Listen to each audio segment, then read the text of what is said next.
এটা রামকৃষ্ণ বীচ, ভাইজ্যাক, অন্ধ্রপ্রদেশ। কম বেশি বিচে গেছি, তবে এই বীচটা কিন্তু একটু ভয়ের। তাই আপনাদের একটু বলে রাখি, যারা এখানে আসবেন একটু সাবধানে, কারণ এখানে প্রচুর বোল্ডার আছে, তাই দেখে শুনে সাবধানে বিচে নামবেন। আর আমারও একটু অল্প অল্প ভয় করছে, তাই সেই সঙ্গে এখনকার কবিতা বিশ্বনাথ ভট্টাচার্যের ভয়।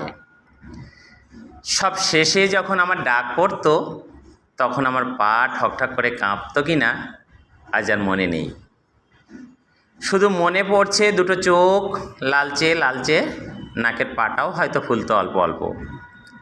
স্বল্পকেশবাবু আমাদের সংস্কৃত ব্যাকরণ পড়াতেন, ষাঁড়ের মতো তেড়ে আসতেন, ধমক দিতেন, আর ধমক খেয়ে কেউ কেউ কখনো কখনো প্রচ্ছাপ করে ফেলতাম। সেসব কথা মনে পড়লে এই বয়সে তাড়া করে লজ্জা আর ভয়।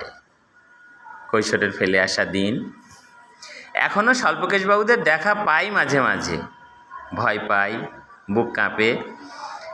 যৌবন পেরোনোকালে আরও অনেক অসম্মানের লজ্জায় গায়ে গা জড়িয়ে মিশে থাকেন তারা। হ্যাঁ, পরন্ত যৌবনেও মানুষ দেখে, বুক ধড়ফড় করে। ধন্যবাদ সবাইকে।